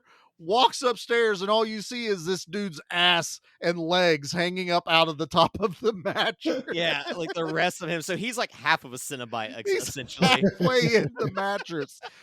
And then this giant pillar of doom rises from the mattress, and it's everyone's face and Pinhead's face and a baby doll that sewed its mouth shut. And my favorite scene, Nate didn't bring up his favorite scene, which I'm kind of shocked about, was the hot tub of death in hell, where three people are just going to town when they first go into hell. I think they come back on the pillar because there's two skeletons humping each other. Yes, there is. They're clapping clavicles and just going to town. And then it just black. It's over. That's it. Over. End of movie. Clapping clavicles is a catchphrase. Now. Pretty good. Oh man. Was not ready. And that I have moments of clarity. I have such sights to show you. They were boning, weren't they? They were literal boning.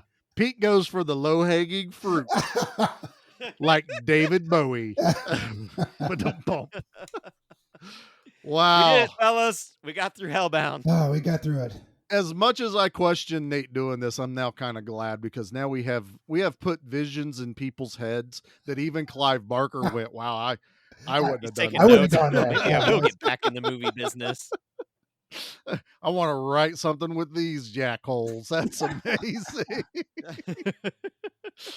Oh, all right. Well, that we have gone into and Now come we out gotta of get hell. into the bloody bits here. We gotta get into some raining blood. Yeah, we're not done with blood yet.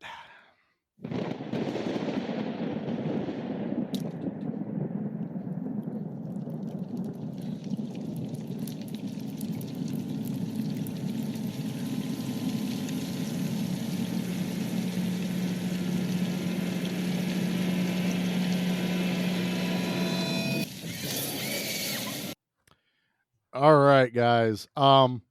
This one's actually difficult. I I believe it. I believe it. Yeah. So on the surface, this is the count. Is 25 people die in this movie. We see 25 people Pretty die. impressive. Actually, count. yes. Considering I think Hellraiser 1 is 2, 3. Probably. Maybe, Dad, Frank, maybe and no, Julia? no, no, no. Oh she no! brought Then you got the people that Julia kills. the that she victims, brings- but I think there's only Yeah. like 2 they show. So it's definitely under 10 on the first Hellraiser.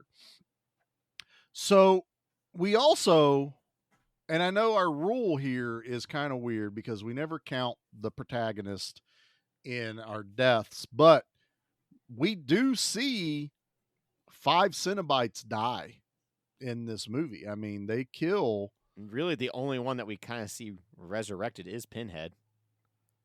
Yeah. And that's Technically. not And even it's just his really face. Yeah, it's just part of him. Yeah. And you know, Dr. Kennard, I don't think ever comes back in any of the sequels. So I mean, we watch his head get ripped off. We get different versions of some of the Cenobites because I don't know if I'm trying to remember the third one. And I'm thinking that's the one that has like video camera Cenobite. Yeah, there's a guy with a CD CD face. Yeah. Yeah. So That's when it starts to get a little crazy. It gets a though. little weird. Yeah. and Chatterbox comes back as a dog in one. Oh yeah. And then we get a torso of Chatterbox in another. So, but it's never the same version. And I'm trying to remember if Butterball comes back in the third one, and I don't remember. We've always gotten a different girl though, because there's one that there doesn't look like there's a lot wrong with her. She's just a white Cenobite. Then there's the one from Bloodline where her flesh has been peeled from the top of her head and like strings attached to her shoulder, pulling it away. And then there's a female version of Pinhead later on too. So we can asterisk these guys that there's 5 Cenobites that die in this one, even though they're in hell. But my main question is, because we're never 100% sure what's happening in hell is happening at the mental institute, or is everyone still okay in the mental institute? Like the big death scene from the doctor when he No, I definitely think eviscerates, they're all done for. because they never like walk back through You never the get to go back through it. hospital to show. Right. It was always just very convoluted to me. But I guess we'll count what we see on screen, and that's 25 people, 5 Cenobites. That's our raining blood for Hellraiser. That's 2. fair. Hellbound, Hellraiser Right. 2. Yes, yes, yes. That I think would have been better with a little bit more Chuck Norris. But Chuck Norris versus We Pinhead. got David Bowie penis. very weird. I think We that's a did. fine We did. substitute. I think so. All right. Well, that brings us to our kill of the week. What do you think? Zombie kill of the week? All right. Who's going first? Pete, Go Yes. for it. Is it a kill? I don't know. My favorite scene was when Julia got sucked out of her own skin. You know what? I'll allow it. That was a lot of fun and a little Because surprising. she does technically die. Yeah, right. She's And gone. you saw her sliding, literally. Her body was sliding out of her skin and then just popped right out of there. And everyone went, whoa! Yeah, like no one was expecting that. I didn't make that sound effect. I just want to make that clear. That was all Pete. It just made that sound effect. Oh man. All right, Charlie, you go for it. Dude, I have been thinking about this, and the easy answer is Dr. Kennard because it's the most like visual and visceral one of it. But I don't. Satisfying too. Oh boy. It is very Yeah. satisfying. But the one that always, it's so weird. Well, it's my pick. Screw it. I can pick Yeah, whatever Yeah, I you're want. allowed Sure, to say pick. whatever you want. I want to say the one that has always been in my brain is Chatterer, because it's not just the kill, it's the realization that it's a child. Yeah. The reveal. That was more impactful than gore, where you're like, holy shit, it's a kid. You know, he doesn't, I mean, it's just a knife tentacle that goes in, and, you know, It's apparently super simple. again, weird loop, he can shoot the tentacles at the Yeah, Cenobites he can do a tentacle separately. spear, or he can do like a tentacle rope that gets stuck with knife. But he gets stuck to the bridge and can't separate from the bridge. I don't know. I don't understand Cenobite powers. But no, I think I'm gonna say Chatterer because of the human reveal. impact. The impact of that visual is my kill of the week. Yeah, that's mine. Nate. Oh, well, I'm going for the cheap and easy one because I love the Dr. Kennard death. Oh, Like, it's I hate glorious. that character. Seeing him die, the way that he gets, Yeah. split from the mouth up, it's awesome. It's bloody. The dick It's- carry his head it's- around. Well, yeah. Totally. It's one of those things where you get so much satisfaction from seeing such a horrific person bite it. I completely believe that the power of David Bowie's penis can rip a man's head off. Oh, it definitely could. And probably has happened multiple times. But Yeah. you know, we love you, David Bowie. I'm sorry.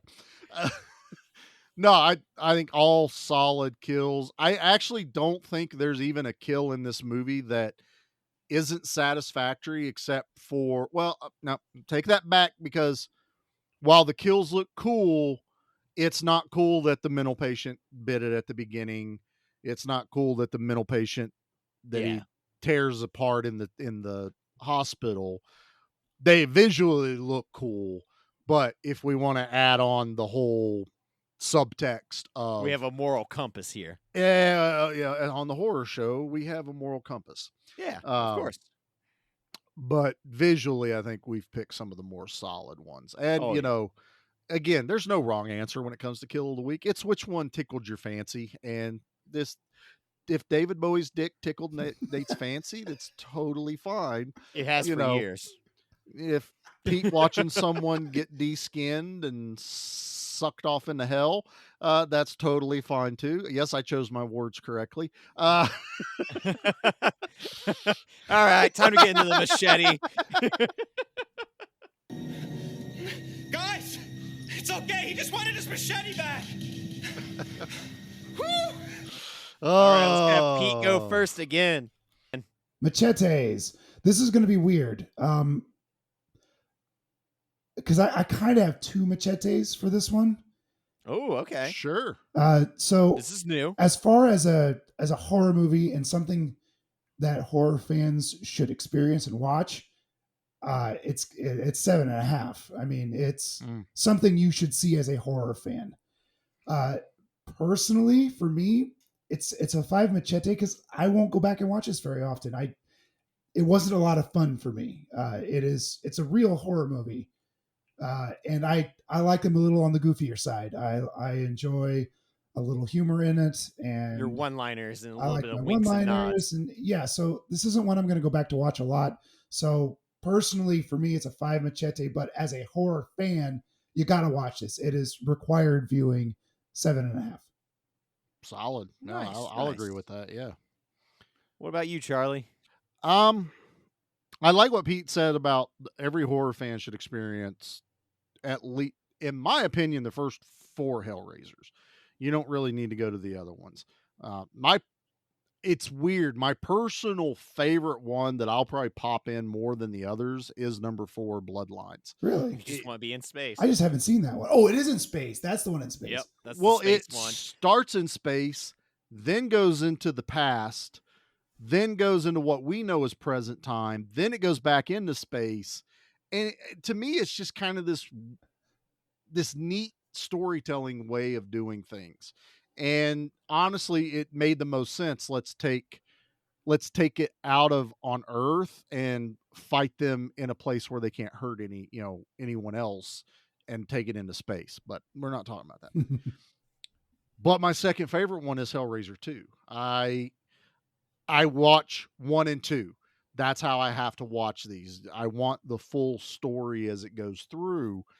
And I think this is the more fan servicey of the Hellraisers, because they were like, oh, Most certainly. they really loved the Cenobites in the first, because they're not really a whole lot in the first one. Oh, not at all. They're No. barely in it. They're barely in it. And to make that kind of impact where they're like, oh, we need to dive more into that mythos and build up this, storyline around these characters, which they still could have done even more, in my opinion, but they did good. I'm going to give Hellraiser 2 an overall 8. 8 machetes. Nice. Yeah. I own all of them except for, I think, the ones without Doug Bradley. Yeah, the recast of Doug Bradley. Has the new one come out yet with female? No, that's going to come to Hulu. Is that going to Hulu I think now? this fall. Yeah. Okay. But Is I that don't a know if it's a film or a movie show? or if it's a TV show. That's the thing. Not sure. Have they not? I thought it was going to be a movie. That would be. I try to not look too much into it because I am pretty hyped for it with Clive Barker being back in the nice. saddle. That's what has me wanting to come back. I'm interested now. Yeah. Yeah. Nate, machete it. I'm right there with Pete, and with a 7.5, it lingers close to an 8. I think this is a fantastic horror movie to watch. I think it's a really good one. It's not an easy watch, that's for sure. And like Pete said, I don't think I'm going to go back to it anytime soon. But if it gets mentioned of like, hey, if we end up doing another Hellraiser, like right now, this has me really itching to watch 3 again. So I could see like if we did 4, me going back and like, oh, I'll watch 2 again. Like this is my preferred one of the Hellraiser films. Like this to me is peak Hellraiser. That's me. When I get the itch to watch 1, I end up watching the other 3. I bought the collection, and I think it's 7 movies, all the DVDs of it, and I forced myself to go past 4. I was like, screw it, I want to go through, and I went, there's good and there's bad. The good part is they took actual horror scripts that were written not as Hellraiser movies. Right. So the stories are fantastic. They just had to keep the rights. But so to they keep, threw in Pinhead. Yeah, to keep the rights, they had So to make it stupid. Hellraiser. And this is, while we talk about the first one being that we don't really see the Cenobites till towards the end, that's kind of how they do the next few movies, was tack them on. We have to squeeze them into this person's story, but we don't have time to rewrite the entire script. So put him here, he's at the end. Put him here, he's kind of like the comeuppance character at the end. Because of everything you have done, I have now appeared. And it hurts the other movies. Take out the Cenobites, they're probably excellent horror movies had they have been given their fair shake. Oh, probably. Yeah. Like I imagine there's probably some articles written on which ones are the ones worth your time as well. Yeah. I don't know. I don't know if I'll ever go back and rewatch them. Like I have a hard enough time trying to keep up with modern stuff. You know? I won't watch the other 3 I have. I want to see the one without Doug Bradley because I haven't watched it yet. Even though I've heard it's not good, and it was written to be a Hellraiser movie. It wasn't good. Still not good. Yeah. And I do yeah, have some questions too, I guess. And it's not really part of my rating, but how this came out in 88. We just did Friday the 13th Part 7. Yeah. Almost all the blood, all the good stuff is cut out from that movie. Yeah. How the hell did the MPAA then decide, oh, no, that's too much, but this was okay? I stand by they had a problem with either the production company or the character. I think that's it. Franchise they wanted themselves. to just try to like end Jason itself, where this was only the second movie, and it being out of the UK, maybe But like, it just blows my mind. I'm like, man, these both came out at the same time, and like one is very, very light and It's blood, cut to and then death, this one and is this one is all blood. yeah, and then the other thing too, maybe I'm wrong, but do you think these movies were taboo just because of their title alone? Hellraiser, like the fact that it had hell in it. We're talking the late 80s. Oh, the Satanic Panic that's happening. Yeah, the Satanic time. Panic is huge right now. This was So you have something called Hellbound, Hellraiser. Now it's put that word in it twice. Like, but it was also alone. That was a big middle finger to them. You know, that was, we're literally going to call our movie about hell. You know, there is no doubt when you will pop one of these DVDs or VHSs in, what you're going to get. You're going to get a hellish story or something that revolves around hell. That thing where it's like these movies feel evil. Even down to the killer soundtrack. That score is so awesome. Good. Very good. The image, sometimes erase the gore in it. Just the imagery of some of the stuff is still scary and hellish and, you know, nightmare fuel, basically, is what it's come down to. But this Nate, leads us into... We got our next segment, don't we? Yeah, we do. Trashed opinions. You're trash, kid. This one comes from Where to Not, who gave this a 1 out of 10, who said, don't bother with this absolute dross. Hellraiser was rather good, if a little cheap and nasty, but the air of Britishness about it made it rather lovable. This, however, is quite different level. The script is almost non-existent, and what there is truly awful. There is little or no plot, and any kind of narrative is so poorly executed, trying to understand the story is a fruitless exercise. The directing is truly pedestrian. The acting, woeful. Its only redeeming feature is the special effects. Maybe I'm expecting too much from this pathetic pile of tosh, but I have the feeling it was made for spotty, geeky, teenage boys with no life whatsoever and no chance of ever getting a proper girlfriend. In those pre-internet days, this was probably as good as it got for those rather sad little boys. No doubt they can find what they want on one of the many websites eager to give them a helping hand when it comes to a little bit of self-abuse these days. Like I said, don't bother with this rather pathetic 80s dross. Yeah, we're teenage boys! Yes! Wow. When was that article written? That was written in April 9th, 2007. Wow. Incredible. I have never heard someone like the smell of his own farts as much as I have listening to you read that guy's review. I was waiting for him to throw out words like pedantic and stuff like that. He's just going through the word of the day calendar, but he's just tearing through. What makes me sound smart and elevated over everyone? But don't worry, I got one more for us. All right. This comes from Moss, 1 star. Terrible movie. My husband and I were talking about classic horror films from our youth, and we got to talking about the Hellraiser series. There was one movie in the series that truly stood out, and we rented this one thinking it was the one. It wasn't. This movie is terrible in all regards. That's it. That's it. Okay. So I like to think that person went and was like, all right, wasn't that one? Well, maybe it's part 5. And they just keep like jumping around. I need resolution to one. this entire review. I need to know what was the one they were looking for. Yeah, what one did they like? We'll never know.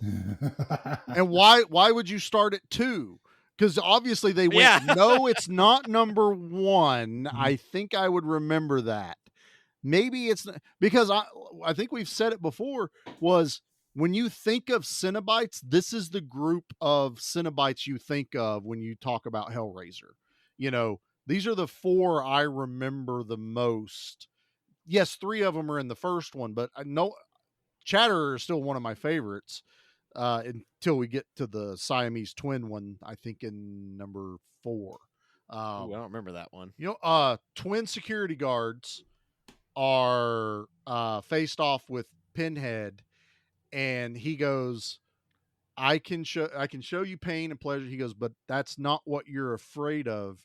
You are afraid of separation, and I will make sure that you will never feel that fear again. Oh, wow. And this drill bit comes through and grabs both of the sides of their faces, like the left and right side, and twists their faces together. So they're two bodies, but their faces are attached, and there's this big swirl of flesh connecting them. Oh, that's pretty that's sweet. Awesome. That all right, that I'm gonna go watch 4. transformation and everything. Double check that it's 4, not 3, but because I think there's so many in 3, which was VHS guy or video camera guy, CD guy. There's 2 others and a girl. MP3 guy. MP3 guy, tripod, thumb drive, Blu-ray guy. Piston Head. That's the other one that's in 3. Headphone guy. And no, Piston Head's a real one. 4, I think, Engine block. is engine block. Just call me Diesel. He's real ripped. Cenobites are family.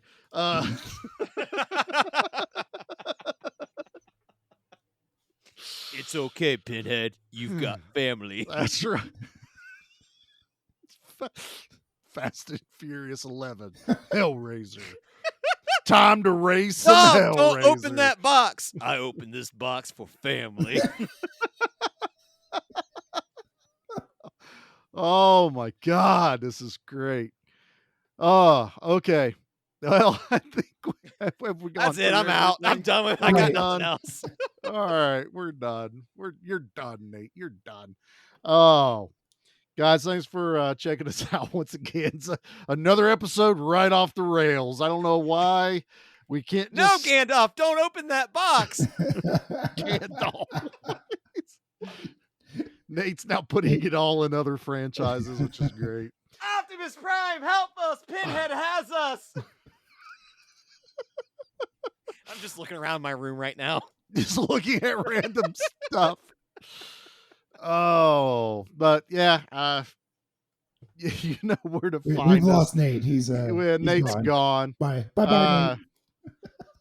This it's Nicolas Cage with Pinhead. Whoa. The chains. That's good. That's real good. Yeah, Charlie had 2 for this episode. Well, guys, if you want to keep this conversation of Hellraiser franchises going, you can always go check us out on all the social media platforms. Give Me Back My Horror Movies and Give Me Back My Action Movies are on Facebook, Instagram, Twitter, TikTok, Blip Bloop, Blurbaderb, whatever else comes out. Dude, we're on it. I think it. Nate has Grinder and a couple of other ones. Give me back my horror grinder. Give Me Back My Horror Grinder. Our OnlyFans page is coming soon. Our OnlyFans. We'll have some David Bowie reenactment scenes from Hellraiser 2. It'll be totally fine. It's behind a paywall. We can do whatever. That's right. We can do whatever we want. So yeah, check us out on all the social medias. Listen to all our other shows on the Give Me Back My Podcast Network. We have Pete from Good Beer, Bad Movie Night, who is now becoming more and more frequent on our show. So we're now, Yay. For better for worse, here I am. We're one step closer to finally getting Kathleen on the show. I feel like we need to get Kathleen over. That would be a lot of fun. Let's talk about that later. Yeah. He's like, we got to talk about that. I think that's a good idea. I think it's a great idea. Monster Movie Stomp Down. Give Me Back My Pro Wrestling. I Know You Hear Me with Flynn Hendricks, and Tales from the Haunt with Flynn Hendricks and Just Jeff. Guys, again, if you didn't know, we were recording this early Saturday morning again. So we've all been upped on coffee and energy drinks and stuff like that. So it's a little. I'm just getting started, baby. Nate's just getting started. Let's see. When does this one drop? Not a clue. Oh, Well, I think with this one, because of where it drops, we can kind of give another teaser to what's happening next week. Ooh. Next week is the beginning of a journey that Nate and I have decided to take that starts in June. Nate, do we want to tell them where we're going? Oh, hell yes, we do. We're taking a little trip, a little road trip. We're going to space, ladies and gentlemen. Yeah, that's right. This podcast is now in space. Oh, God. Yep, we are going to dive into some action and horror movie franchises. You mean launch into, not dive into. Launch Okay, into. Let me redo that. Yeah, we're going I to like launch that. into. We're going into space. We got to launch. Okay, let me redo that. Nate, settle down. No, you don't We get haven't even to. had coffee yet. It's already there. So yes, next month we launch into space. I should In get 3D. I don't know if we're doing 3D. 3D is a whole nother thing. Yeah, but I mean, if you're going to go in space, why not make it in 3D? How many 3D space movies are there, Nate? None yet that I know of. Well, that's what I'm saying. 3D is a whole nother You only month. get one gimmick. You're not allowed two. Yeah, we can't combine gimmicks. We don't have enough brain power for that. Nope, we are going to follow some franchises and some movies that deal directly in space. They may start on Earth, but the majority of the movie, No matter what, you're getting in space. is in space. So look forward to that. That'll be next week, starting with the action show. The action one will have a movie that is in space, and I'm looking forward to it. So, guys, you have anything else you want to end this show off with? All good, baby. I got nothing. Thanks for having me on. Thank you. Always Pete. a pleasure, Always Pete. a good time. Yep. I think you have the schedule. We'll figure out what your next one is and try to get as many as we can. I will see you guys soon. Yes. Oh, yeah. In person. You're going to be in town. Live and in person. We'll be live and in person. So we'll see if we can maybe get something for the socials going at least for all that. So Be cool. Show that we're real. we are real, not figments of hell. That we get along. All right, guys, let's end this off. Nate, give us the good word. Your suffering will be legendary, even in hell. Now, let's talk about how I get back home.